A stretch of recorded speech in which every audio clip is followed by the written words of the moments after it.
There is a home makeover project process I've mentioned repeatedly in previous episodes, and that's because it's key on many projects. Get it wrong and your project goes pear-shaped before you even start work on site. Conversely, get it right and you've laid the most crucial foundation for the success of your project.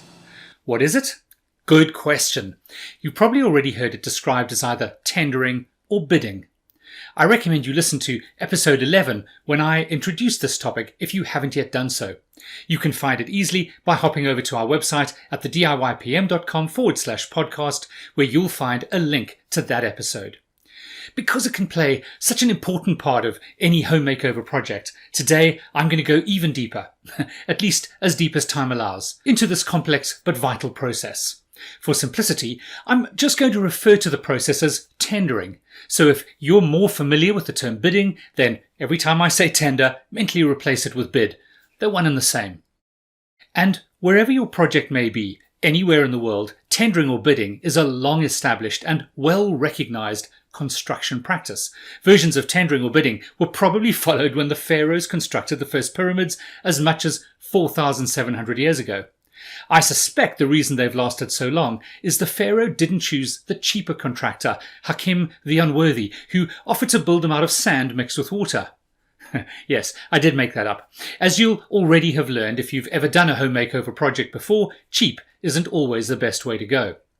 And the reason tendering has such a long history is because one of the most effective ways to get competitive costs for any construction project is to run a tender process. In simplest terms, this means inviting a selection of contractors to submit their tenders or bids to carry out a defined scope of construction works, also known as your home makeover project. By having more than one contractor submit their tender, you introduce an element of competition into the process. For any contractor to be successful, they need to submit the lowest price that includes for all of the works which the tender relates to. Let me say that again. For any contractor to be successful, they need to submit the lowest price that includes for all of the works to which the tender relates. And in case you missed the subtlety of that crucial point, you need to be aware that it's inevitable that not all tenders or bids submitted will include for all of the work. And that means two things. And I'll explain both in just a moment.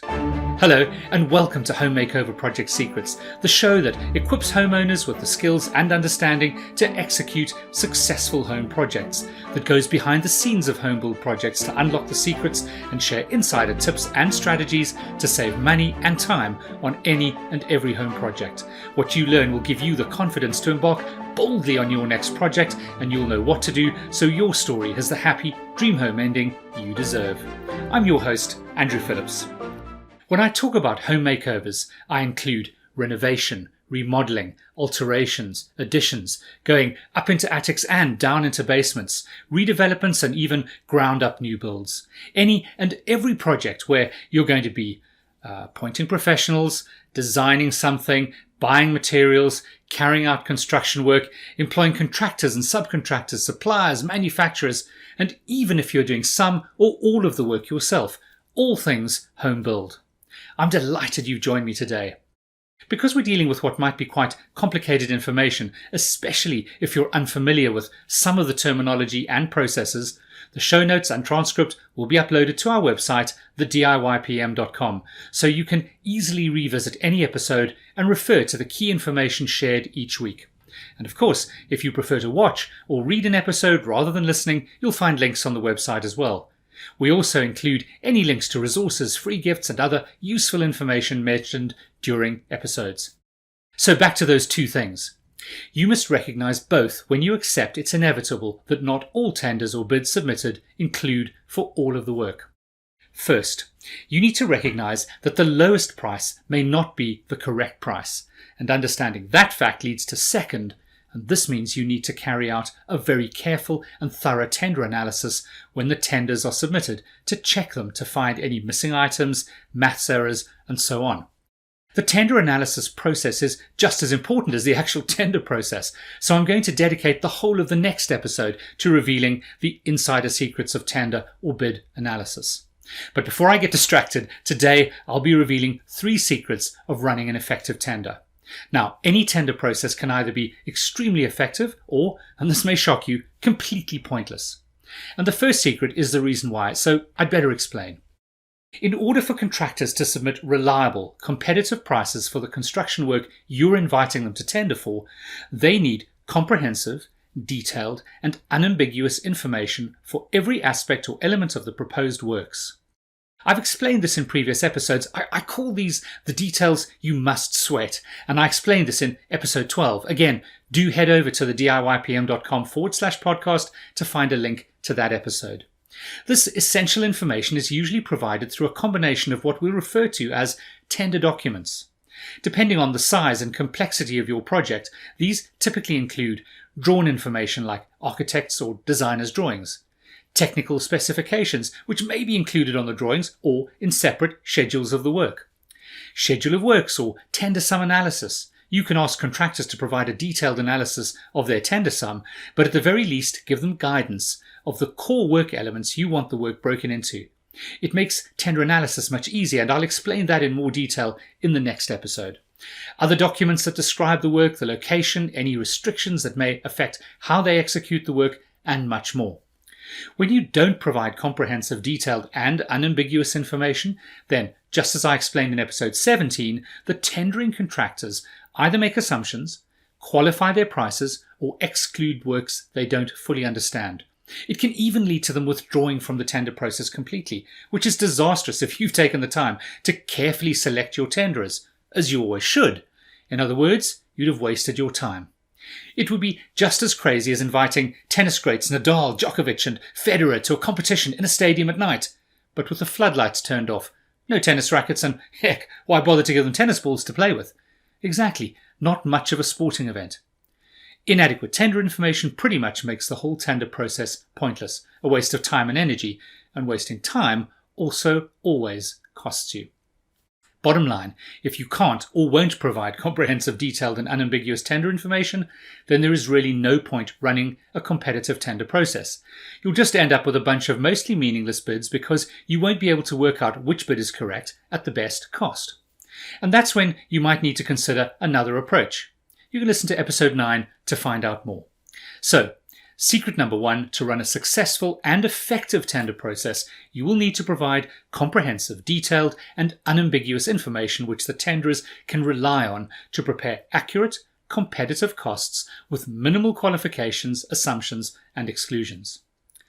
The next secret, number 2, is that there's a magic number of tenderers to invite. Yes, who knew? Invite too few contractors and you cannot rely on the lowest correct cost actually being both correct and lowest. But, and this may seem counterintuitive, inviting too many contractors doesn't mean even lower tender prices. In fact, with too many contractors, prices often increase. And here's why. Preparing and submitting a tender actually costs a contractor, specifically the valuable time for his team preparing their submission, making site visits, getting tenders and costs from their subcontractors and suppliers, and much more. Although the cost is usually part of their overhead, they cannot waste time submitting loads of tenders each week or month or year. They need to achieve a sensible success rate, which might be 1 in 2 or 4, or whatever makes sense in their market. So, contractors always focus on tenders where they believe they have a realistic chance of success. And if they are one of, say, 10 tenderers, the odds will be so low that many will either not take the process seriously and will at best submit an inflated cover price or will simply withdraw.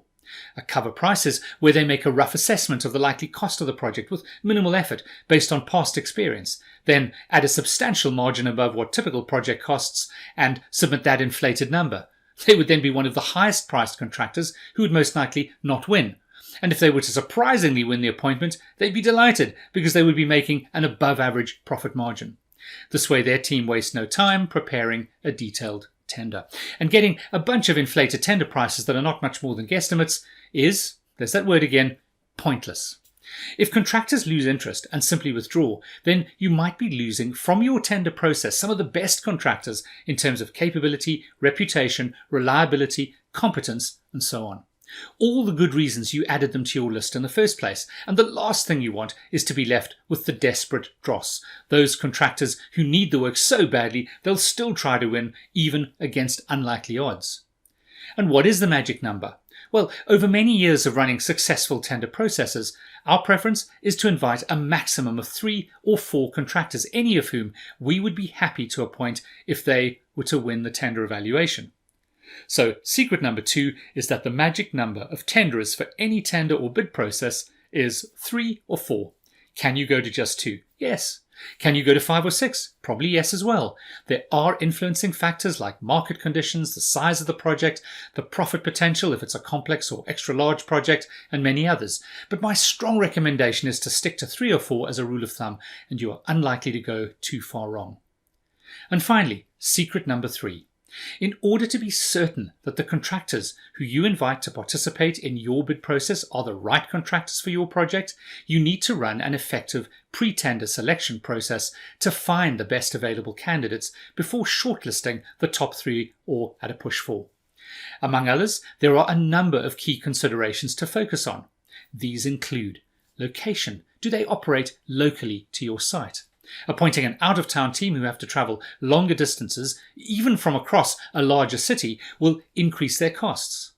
Size. Is their organisation the right size for your project? You don't need a huge organisation for your kitchen refurb, not the significantly higher overhead and profit margins such a company would be likely to charge. But you also need more than 2 guys and their dog if you're adding a double-storey extension and don't want to take forever for the work to get finished. Availability. Selecting a brilliant local contractor but whose next available slot to execute your project is a year away is likely to waste time and cost you money. It's likely you will be better served by a less stellar organisation who can get a team on your worksite within a few weeks at most. Skill set. Your favourite painter and decorator who's done a ton of small jobs for you over the last while may not be the best suited to taking on an attic extension requiring expert roofing, even if they do have a friendly roofer they can bring in. Their skill set is not aligned to organisation and execution of a more complex project. Reputation. What do their past clients say about them? Do they come highly recommended? How close was the final cost to the starting contract value? Did they get the work done on time? Did they pay close attention to carrying out the work? Was the client satisfied with the quality and close of the project? Time spent in careful pre-selection of potential tenderers will pay dividends when you make your final shortlist and invite them to tender. And here's a hot insider tip. It's worth having a top 5 or 6 list to draw from for your final 3 or 4. Even with the best intentions, good contractors win work regularly and will usually accept work on a first-come, first-served basis. Yesterday, they may have had the capacity to tender for your project, but after 2 clients suddenly gave them a green light for other projects, they may have to regretfully withdraw. If you have no backups, you could be left with only 2 or 3 teams still competing, and that can make the process less effective. And that wraps up this episode. In the next episode, I'll be drawing back the curtains on tender or bid analysis, so you make sure to pick the right contractor.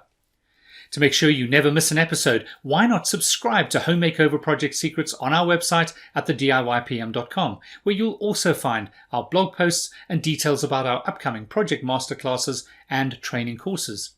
If you have a question about a project you're planning or already running, please reach out and email me on faq@thediypm.com. If you have a challenge to overcome, then I can just about guarantee others are also facing the same or similar challenges. We'll be answering listener questions in FAQ episodes every few weeks, and it's always reassuring to know you're not the only one battling away. Please hit the subscribe button and the bell so you never miss an episode here on YouTube. I also hugely appreciate being given a thumbs up and any positive or helpful suggestions, reviews, or questions in the comments below. Together, these supportive actions help us to grow our audience and reach more and more homeowners every week. It's been great to have you with me today, and I look forward to having you back for the next episode of Home Makeover Project Secrets. All the best with your home makeover project adventures.